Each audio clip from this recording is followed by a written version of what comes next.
Some stories sound like fairy tales, and some lives feel like punishment. But this tale is a mix of both. It was a rough Monday, one of those days where the sky barely lightens, and in the middle of the light rain, using a crumpled newspaper as shelter and with a stomach growling louder than a bird in pain, there he was, little João, 10 years old, skinny as a broken promise, but with eyes brighter than lightning in a clear sky. He stood in front of an upscale city restaurant, where the cars gleamed brighter than a washed soul and the men wore ties more expensive than his entire life, if he even had a life to call his own. João didn't beg. He offered a service, as he proudly said, "Shine your shoes, sir. I'll make them shine brighter than good thoughts." The boy had already learned that the world looks at you differently when you serve with what you've got. Now listen to this. That morning, a black car pulled up.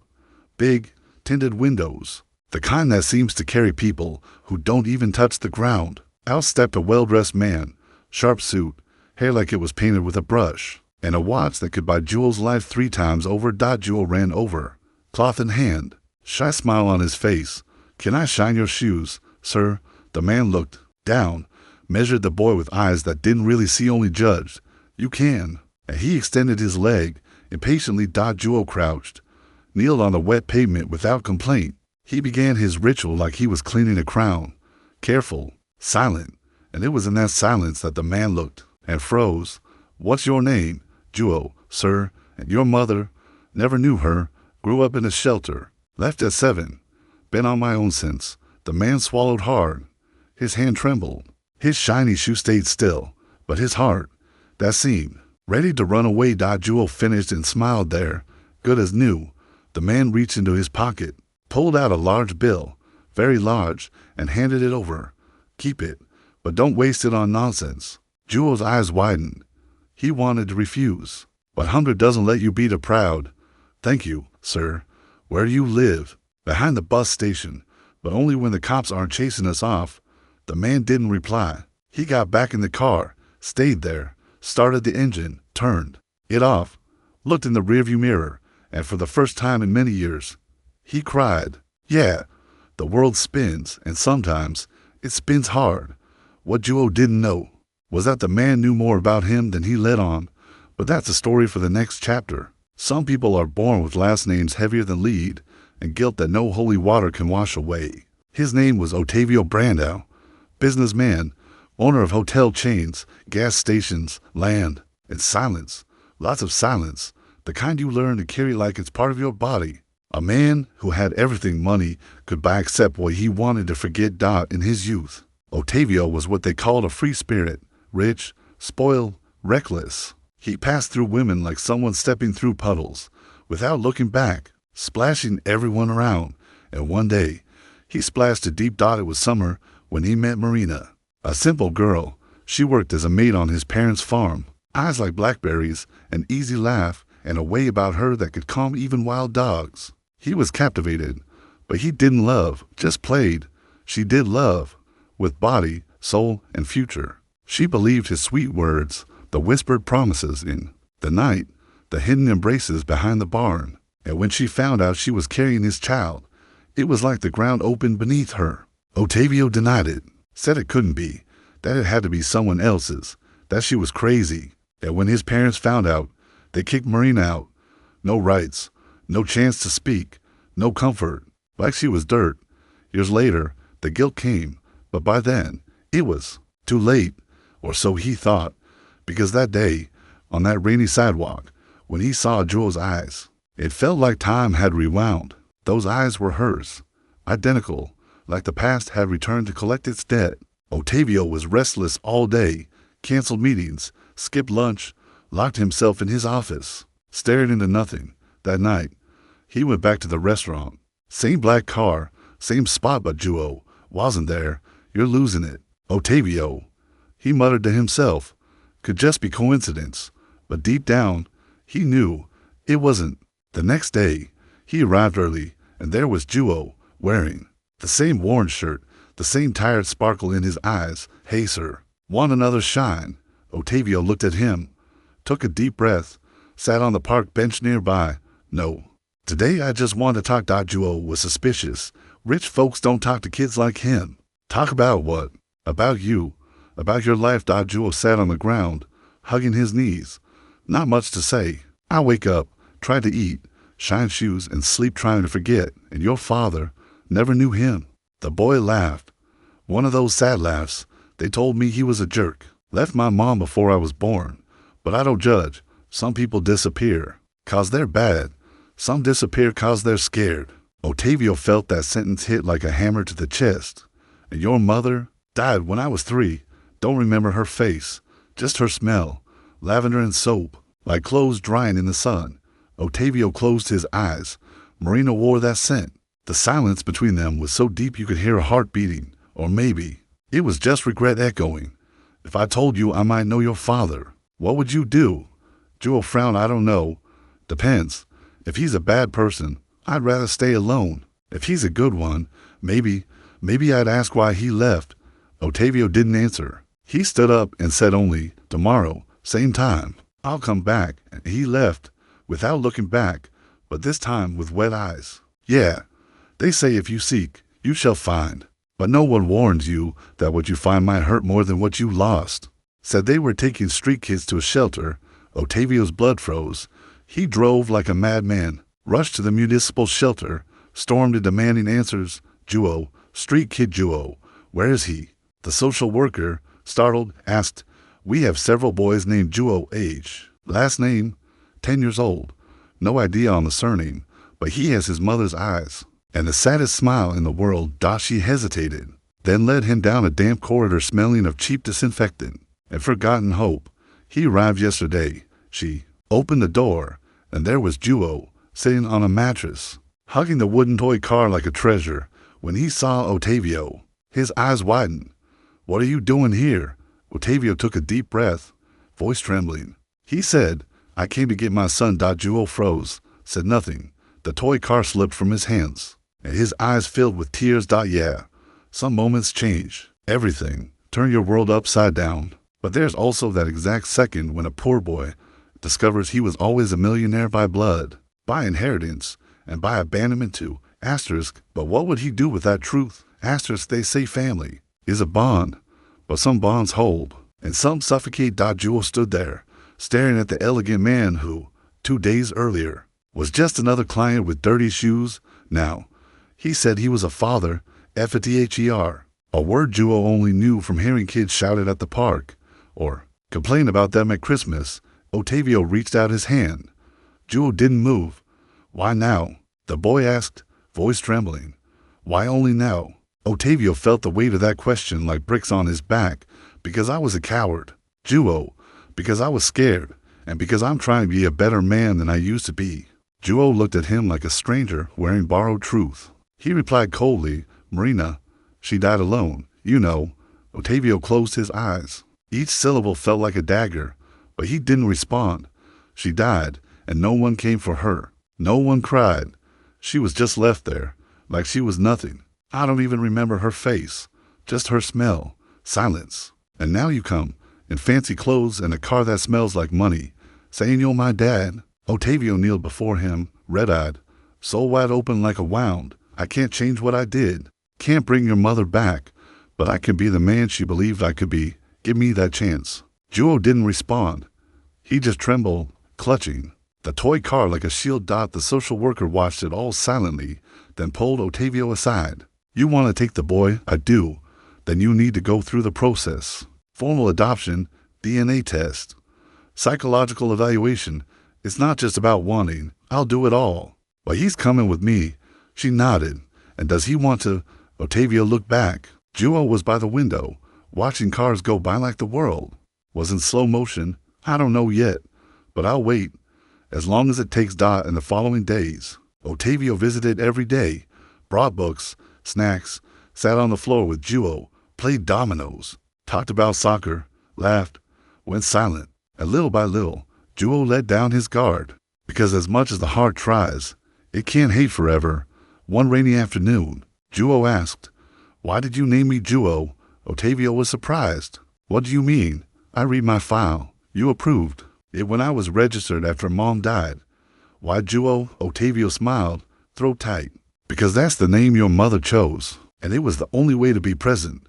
Without having the courage to show up, João lowered his head, and for the first time, let Otavio hug him, gently, wordlessly, because some hugs say it all. The following week, exams began, technical visits, legal opinions. The DNA confirmed what their eyes already shouted. João was Otavio's son, legitimate, heir of an empire, and of absence too. Naturally, the news leaked. The press loved it. Millionaire executive acknowledges street son shoe shine boy heir to fortune, the new sidewalk. Prince, but while journalists rubbed their hands with glee. João just wanted to sleep without fear, eat without hurry, and be called by his name, not by clicks. Otavio prepared a beautiful room for him. Big windows, soft bed, books everywhere. But on his first night, there João stood in the corner, refusing to lie down. Everything okay? Otavio asked. João replied, it's just, I've never slept in a real bed. I'm afraid of dreaming too much and waking up back on the street. Otavio knelt, took off his shoes, and said, then dream, and if you wake up on the street again, I'll come find you every time it's needed. And that night, João slept, not as a rich boy, but as a loved boy. But the story was far from done, because not everyone wanted João to inherit what was rightfully his. And in the next chapter, you'll find out who tried to stop everything. Family, my friend, is like a river. Some arms welcome, others drown. And if there's one thing money can't buy, it's acceptance within your own lineage. When Otavio publicly acknowledged João as his legitimate son, the applause from the press was matched only by the storm that erupted inside the brand-new mansion. Because when rich folks dig into the past, they don't just find old photos. They find snakes curled up in safes. The first to react was Teresa, Otavio's older sister, a stern woman with a face like a funeral and a heart like a boardroom. This is absurd. Otavio, have you lost your mind? Bringing a street kid into the line of succession. He's not a kid. He's my son. Your son. How convenient. You decide to be a father now, after all this time. I'm trying to fix what I broke. Fix it. Or make the Brandau name a national joke. Otavio said nothing. He knew you couldn't win an argument with Teresa by shouting. But what he didn't expect was that she'd start moving pieces on the board. Days later, João began noticing strange looks from the staff, whispered comments, fake smiles. One afternoon, he entered the kitchen and overheard the maids whispering, they say he's only here out of pity, that they'll send him away soon. Or maybe it's a scam. Street kids are clever like that. João stayed quiet, returned to his room, and for the first time, thought about running away. Otavio noticed the silence. What's wrong, son? I don't think I belong here. Why would you say that? Because when you enter a place that's not yours, even the rug wants to spit you out. Otavio sat beside him and shared something no one knew. When I was your age, my father told me that if I didn't become a strong man, the family would eat me alive. And for years, I thought being strong meant feeling nothing. Today I know real strength is caring. It's protecting. João looked into his eyes. But if no one wants me here, is it worth staying? Otavio held the boy's face. I want you, and as long as I'm alive, this place is yours too. But not everyone agreed. In secret, Teresa hired a lawyer, filed a motion to investigate paternity, claiming João might be a fraud trying to grab a piece of the inheritance. When Otavio found out, he nearly collapsed. Have you gone insane, Teresa? I'm protecting the family legacy. You've always been weak with emotions. Now you're letting a stranger carry the name our father built. He's my son. He has my blood, but not our upbringing. He's from the streets, Otavio. He'll destroy everything. Otavio stood up. For the first time, he shouted at his sister. It was already destroyed. Teresa, destroyed the day you threw out Marina, pregnant, and left her to die alone. You killed this family before João was even born. Silence. She didn't answer, just left, heels pounding the floor, refusing to hear the noise of her own conscience. But the damage was done. The court ordered new tests, a full review. The prosecutor got involved. João was once again a headline, heir or imposter. Street boy may lose fortune. Brandau family war over blood, and amid all of it, João said nothing until one night. He disappeared. No note, no backpack, no trace. Otavio searched the city, called the press. The police hired a private detective. He wouldn't take the money. He never cared about that. He just took the pain. He whispered, staring out the window, and while the father cried, João walked the cold streets, heart burning with rage and abandonment. Because there's no greater wealth than love, and no greater poverty than being rejected by those who should protect you. And what João does next, no one sees coming. João walked without looking back. He took nothing, not the wooden car, not the new clothes, not the name he barely had time to learn to carry. He only took what he'd always carried, the weight of not belonging anywhere. He walked through avenues too, bright for someone coming from the dark, the wind cut like a blade, but he no longer felt cold. His heart had already frozen inside. He slept on the sidewalk, in front of the same restaurant where he had met Otavio, looked at the foyer like someone staring at a memory that had turned into a lie. It was all a mistake. He whispered in the morning. He woke to a harsh shove from a security guard. Move it, kid. This ain't no shelter. João stood up slowly, without protest, just lowered his head and walked on.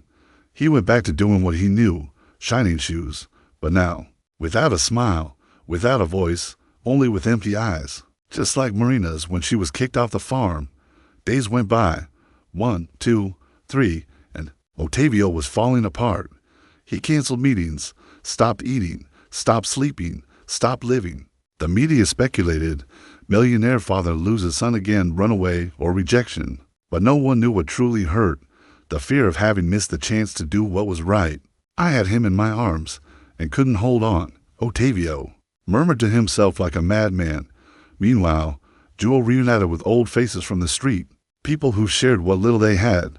One of them was Pedro, a former homeless man living in a shack under a bridge. Thought you'd vanished for. Good kid, he said when João appeared. I tried, but it wasn't my home. Got adopted. João hesitated. Sort of. Pedro offered dry bread and lukewarm coffee. They sat on a dirty step, and there, João broke down. I thought that.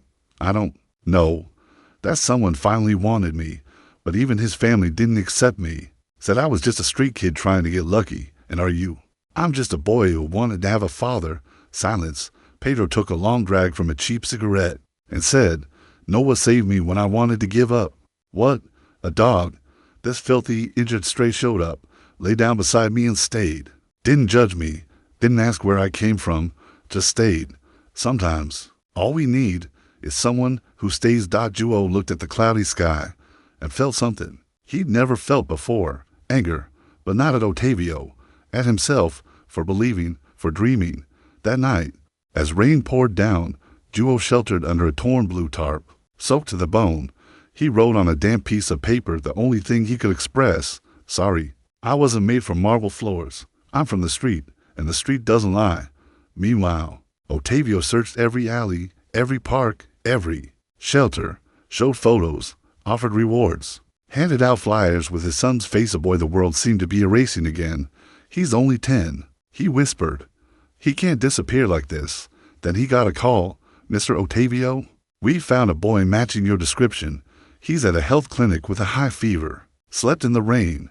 Otavio rushed there, stormed through the hallway like a desperate father, and found João on a plain cot with a torn sheet in a broken heart. The boy, eyes closed, muttered in feverish delirium. Mom, take me away. Otavio knelt beside the bed, cried in silence. Don't let me lose you again. He held the boy's hand, tightly, for the first time, not as a businessman, not as an heir, but as a father. If you wake up, I'll give up everything, the company, the title, the money, but I won't give up on you. And there, between the beeping monitors and the slow drip of N4, the silence in that room felt more real than any promise in the world. Because when the pain is too great, even the body begs to sleep. But will João wake up? And if he does, will he forgive? Some pain doesn't scream.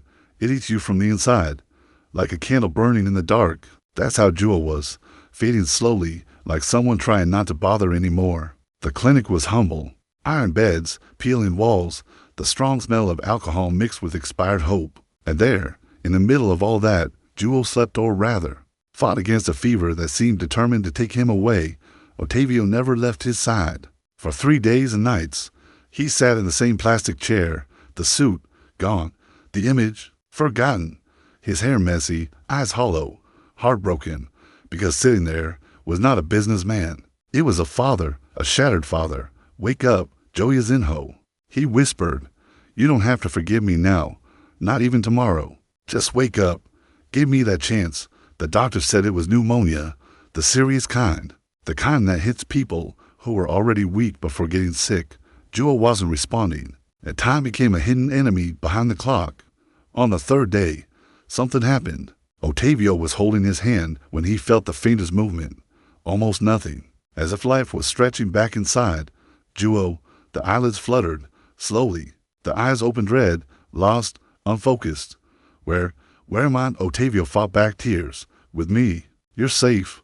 You're home. João looked around, tried to sit up, coughed hard, his body weak, his head spinning. Why did you come? Otavio took a crushed envelope from his pocket, pulled out Marina's letter, placed it in the boy's hands. Because your mother forgave me before I ever asked for forgiveness, and you're the only good thing I let slip away for far too long. João read, slowly. His hands trembled. Tears fell before he even finished. She believed in you, even when I didn't deserve it. And you still believe I'm your son, even after what they're saying. Otavio leaned his forehead against João's and said, firmly, you're not my son because a paper says so. You are because my heart shouted the moment it saw you. And now that I've found you, nothing will take you from me again. Not the world, not our toxic family, not even you. If you try to run away again, João cried like he never had before. It wasn't just the fever. It was the past pouring out through his eyes, his soul finally scrubbing out what had stained him inside. The doctors came in. Otavio stepped back slightly. He'll be okay, they said, but he'll need rest, food, and care. He'll have all that and more, Otavio replied. 2 days later, João was discharged, but he didn't want to return to the mansion. Not yet. Can we go somewhere else? Just you and me? Somewhere that's ours. Otavio understood. He took him to a small house in the countryside, old and modest, one he'd kept closed for years. There, with no luxury, no servants, no pressure, they began truly getting to know each other. They spent their days playing chess, gardening, listening to an old radio, and telling stories. And with every one of João's smiles, Otavio saw a piece of Marina return. One morning over breakfast, João asked, what if I never want to use your last name? Otavio smiled softly. Then we'll create another, just ours. Because more important than a name is who you choose to be. João thought, sipped his chocolate milk, then call me João, just João. The one who shines shoes and listens to people. Otavio reached out his hand deal. And there, they sealed a pact, not of inheritance, but of love. But remember Teresa, she hadn't forgotten. And now she was planning the final blow. Because if there's one kind of person who can't stand love winning, it's the kind who hugs power for warmth. Some people are born to share bread. Others are born to hide the knife under the napkin. And if there was one thing Teresa Brandau knew how to do, it was slap with a velvet glove and smile. While Otavio and João were rebuilding their lives in that modest house filled with silence and affection, Teresa was plotting with the coldness of someone who doesn't even feel shame anymore. To her, the family name was more important than blood, and blood more important than any Lee found love. First, she made her legal move, hired one of the top lawyers in the capital, a man carved out of stone, trained to win even when he was wrong. The paternity process, which was nearly finalized, was suspended. Reason: allegations of genetic inconsistencies in the submitted documents, said the judge. Reading the emergency motion, Otavio lost it. This is absurd. We did 3 tests. The opposing lawyer smirked, calm, like someone already holding the poison cheese. Perhaps the tests were done at convenient labs. João, waiting outside the hearing room, heard muffled yelling through the wooden doors. He didn't understand everything, but he knew they were trying to take him away again. And it didn't stop there. Teresa also had part of Otavio's assets frozen, claiming he was being emotionally manipulated by a street boy with no verified ties. She even filed for partial guardianship, calling her brother emotionally unstable. You've gone mad, Teresa, Otavio shouted, exhausted. Is this a war? No, Otavio. This is protection. Someone has to stop you from throwing away our family's legacy over an emotional whim. He is my son, you wretch. He's a doubt, at best, and while he's a doubt, he doesn't get a single foot inside the Brandau inheritance. That's when Otavio realized The world he grew up in was made of gold, but built on mud. João watched his father weaken. The little house became a bunker. Days turned to tension, and the boy, who only wanted love, had become the center of a legal and family scandal. One afternoon, João found Otavio on the porch, eyes lost in the horizon, holding Marina's letter. "If you want to give up on me, I'll understand," the boy said softly. Otavio looked like he'd been slapped. "Don't ever say that again." "But they're destroying everything because of me." "No, João, they're destroying everything because of greed. You just exposed what was already rotten." Silence. João sat beside him. "I don't want your money." "I know. I don't want your name." "I know that too. I just want to be your son, even if it's just in your heart." Otavio smiled, a tired smile, but full of life. "You already are, and no one's taking that from me. Not with legal paper, not with rulings, not with threats." But the next day, the final strike came. The judge, pressured by Teresa's legal team, issued an order. João was to be returned to the shelter until the case was resolved. Otavio refused. "They won't rip him from me like they did his mother." "Sir, if you resist, you'll face charges of judicial disobedience," said the bailiff. João hid in his room. Otavio held him, locked the doors. But the police came, and seeing his father desperate, João made the hardest decision of his life. "I'll go," he said, eyes filled with tears, "but I'm going for me. I won't let them take you too." Otavio fell to his knees. "I'll bring you back, even if I lose everything, João. I'll come for you." And there, as the social service car drove the boy away again, Otavio branded out the man who once signed $1 million contracts without blinking, cried like a child who had just lost his mother's embrace. But he didn't. No, João wasn't waiting to be rescued. In the next chapter, the boy makes a move that flips the game, a move no one, Otavio, Teresa, or the world saw coming. Sometimes life squeezes you so hard, the child inside you vanishes, and what's left is an early adult, forged in pain. João walked into that shelter like someone returning to a cell. Same dirty walls, same smell of disinfectant and neglect. But he was no longer the same. The other boys looked at him differently now, some with admiration, others with envy. After all, they had all seen him on TV. Everyone knew that boy on the ragged mattress was the heir to one of the richest families in the country, and yet he was right there again. "So what? Millionaire?"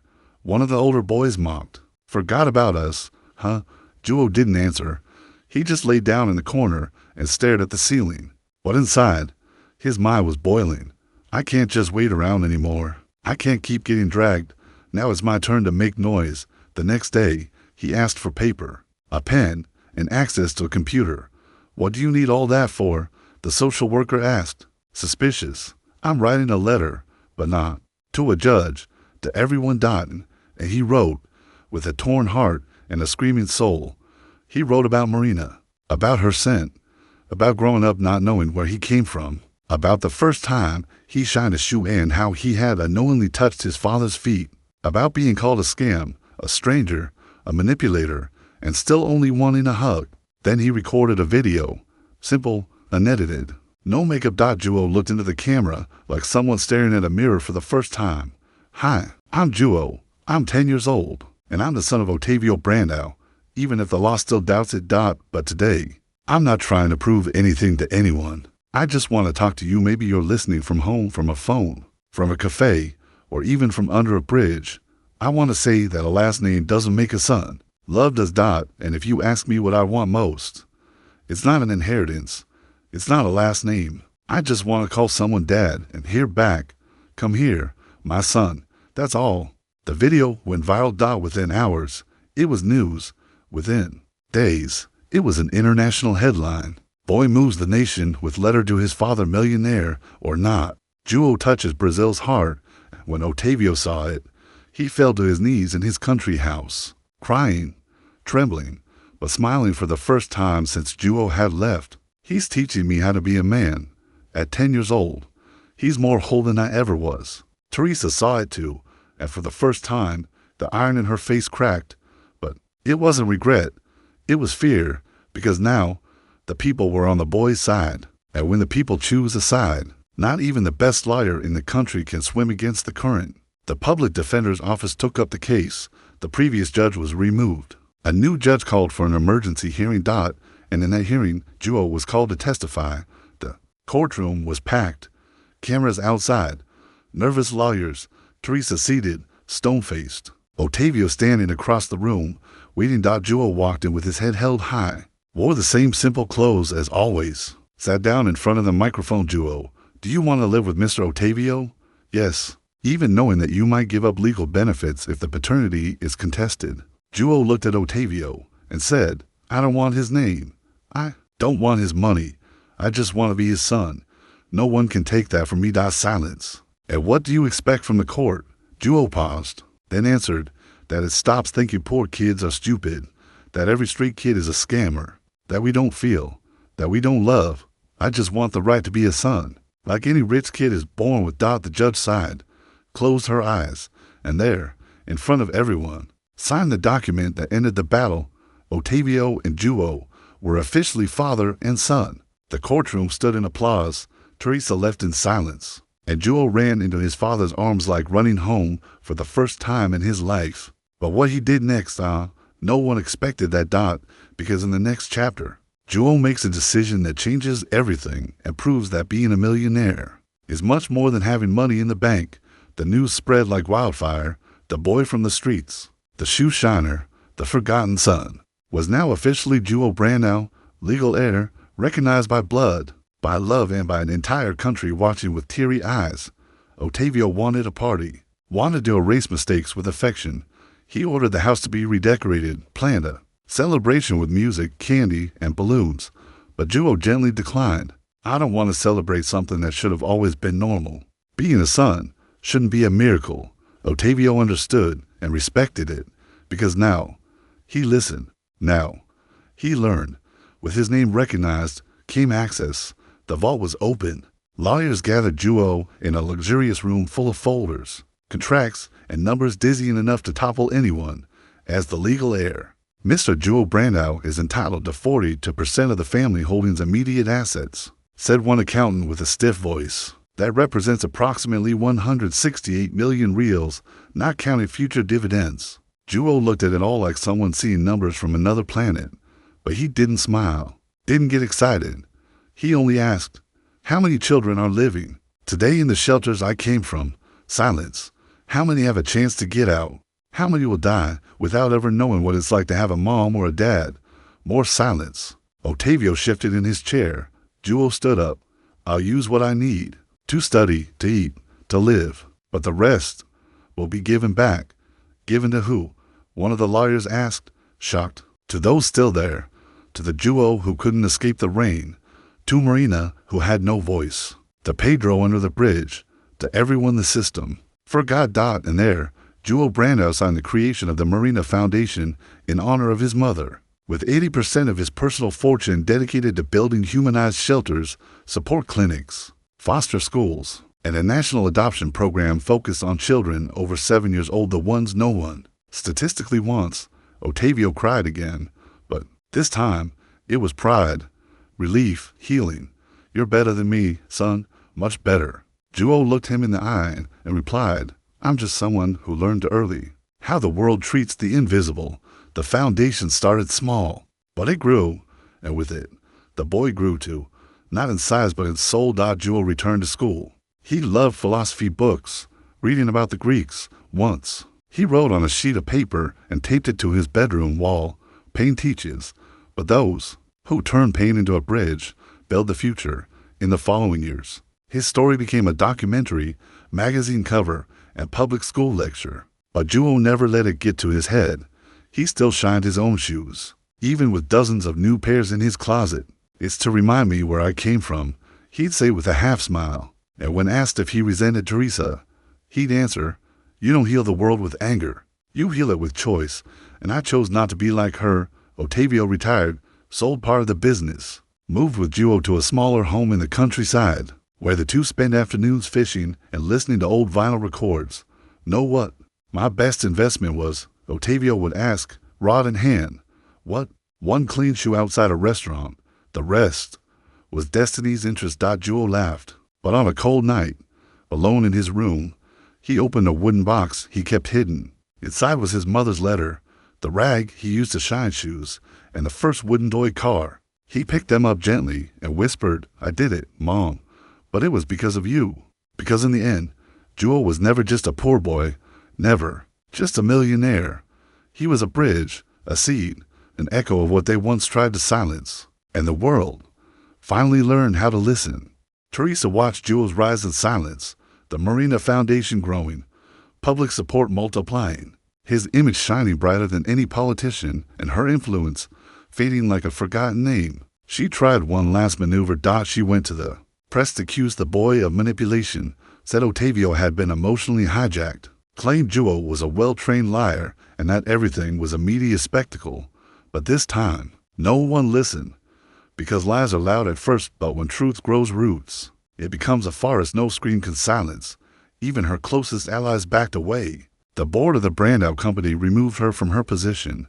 Shareholders demanded her resignation, and the public booed. One day, at a cafe, a woman approached her. "You don't remember me, but I lived in the same building where Marina cleaned. She lent me money once, even with nothing in her pocket, and you kicked her out like garbage. But now, it's you they want out." Teresa left the country a few months later, alone, without farewells, without applause. The world moved on, and her name became a footnote in the story of a boy who chose to forgive. The Millionaire Foundation grew stronger. João personally visited the shelters he helped renovate, gave hugs, listened to stories, memorized names, and when asked why he didn't just manage everything from afar, he replied, "Because love has no remote control. You live it up close." He was only 12 when he proposed a new plan to build open foster homes, houses, not institutions, with real families, volunteers, teachers, and routines. A place that didn't feel like punishment but like home. The first of these homes was inaugurated on his birthday. He cut the ribbon, hand in hand with Otavio, and said, "I didn't get to celebrate when I was born, but today I celebrate." The rebirth of many children ran barefoot through the grass, laughed in a way João hadn't heard in years, and among them, a little boy clung to his leg. "Are you really rich?" João crouched and smiled, "Only in the heart. The rest, I borrow to share." At 16, João was invited to study at the best universities abroad.